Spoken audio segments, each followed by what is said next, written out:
Hello everyone, welcome to this challenge zoology notes. आज के इस वीडियो में आपको बताऊंगी इन वाइट्रो फर्टिलाइजेशन। ये जो टॉपिक है ये एग्जाम में आपको लॉन्ग में पूछा जाता है, नहीं तो ये 7 मार्क्स शॉर्ट नोट में ये क्वेश्चन पूछा जाता है। क्या होता है in vitro fertilisation? First, introduction. In vitro fertilisation is an assisted reproductive technology where an egg and a sperm are fertilise outside a women's body in a laboratory. In vitro fertilisation को short में IVF कहा जाता है। ये एक तरह का assisted reproductive technology होता है। यहाँ पे क्या होता है, एग और स्पर्म जो होते हैं वो फर्टिलाइज होते हैं वोमेन्स बॉडी के बाहर।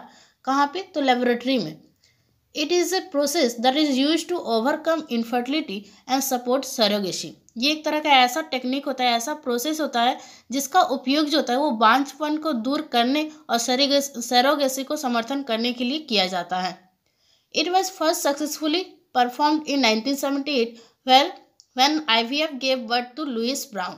यहाँ पे बोला जा रहा है कि एक ये जो है ना, ये टेक्निक ये पहली बार 1978 में ये सफलतापूर्वक किया गया था, जब IVF ने लुई ब्राउन को जन्म दिया था। लेस्ली ब्राउन उनकी माँ 9 साल से बांझपन के मुद्दों का सामना कर रही थी, जब उन्होंने रॉयटन ऑलहैम इंग्लैंड के डॉक्टर केरशा के कॉटेज अस्पताल में पैट्रिक सेट्रेप्टो और रॉबर्ट एडवर्ड से मदद ली थी। और जब कौन हुई थी? तो लुइस ब्राउन तब हुई थी। मेथड ऑफ IVF का मेथड क्या होता है? तो the 5 step of in vitro fertilization are as follow. In vitro fertilization में 5 स्टेप में ये कंप्लीट होता है। वो कौन कौन सा होता है? पहला, स्टिमुलेशन और super ovulation. Second, retrieval of egg and sperm preparation. Third, egg fertilization. Fourth, embryo development and fifth, embryo transfer technique. पहला, स्टिमुलेशन या फिर बोल सकते हैं सुपर ओव्यूलेशन। इसमें क्या होता है? तो normally women produce 1 egg per month, but for IVF procedure doctor give drugs to women to produce several egg in a month.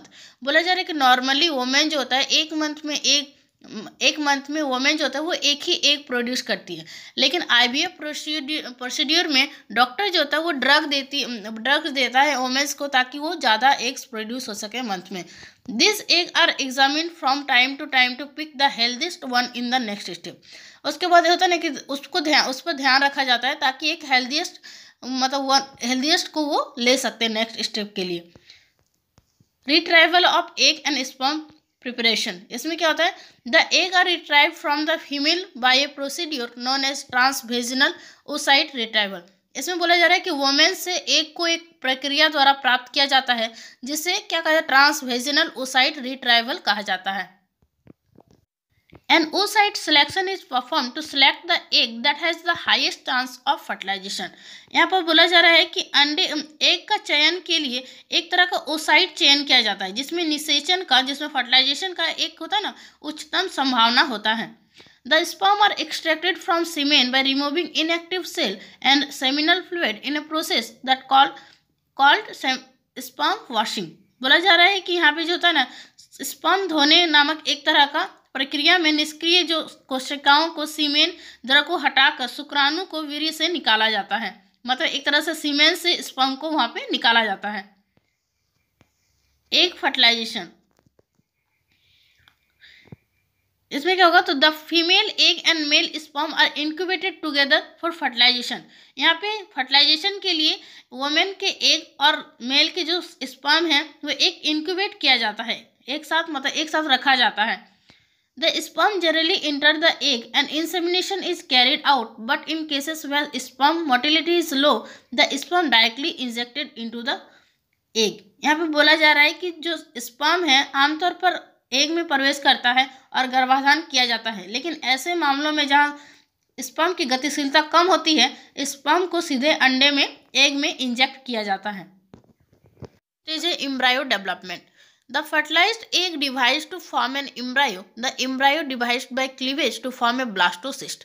यहाँ पे बोला जा रहा है कि फर्टिलाइज्ड एग जो है, जो मतलब एग और स्पर्म मिलके जो एक फर्टिलाइज्ड जो हो जाता है वो बनाता है एम्ब्रायो, एक तरह से फॉर्म बनाता है। और एम्ब्रायो जो है वो डिवाइड होकर क्लीवेज के द्वारा डिवाइड होकर वो ब्लास्टोसिस्ट का फॉर्मेशन करता है 5 से 6 दिन के इंक्यूबेशन के बाद।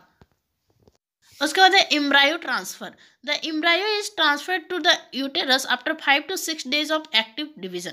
बोला जा रहा है कि एक तरह के एक्टिव डिवीजन के 5 से 6 दिनों के बाद भ्रूण को या फिर बोल सकते हैं एम्ब्रायो को क्या किया जाता है, तो गर्भाशय में ट्रांसफर कर दिया जाता है।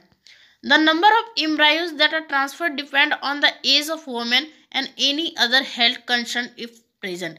बोला जा रहा है कि जो होता है ना, एक तरह से जो एम्ब्रायो का जो ट्रांसफर होता है उसका संख्या जो है वो महिलाओं की उम्र और मौजूद होने पर किसी भी मतलब होता है ना, किसी भी एक तरह का बोल सकते हैं हेल्थ इशू पर वो डिपेंड करता है कि कितने नंबर में एम्ब्रायो को वहाँ पे ट्रांसफर मतलब किया जा सकता है। इसी तरह के यहाँ पे बोला गया है। The embryos are transferred through a tube like apparatus called a capture. Embryo को जो ट्रांसफर किया जाता है एक तरह का ट्यूब लाइक apparatus से ट्रांसफर किया जाता है जिसको कैप्चर कहा जाता है। Which goes up through the her cervix and vagina into the वर्म। ये कैसे जाता है, तो ये एक तरह का बोल सकते हैं ये उसके गर्भाशय ग्रीवा और योनि के माध्यम से गर्भ में जाता है। The embryo then stick to the uterine lining and result in pregnancy. यहाँ पे जो एम्ब्रायो जो होगा फिर गर्भाशय की परत से चिपक जाता है और प्रेगनेंसी का परिणाम होता है।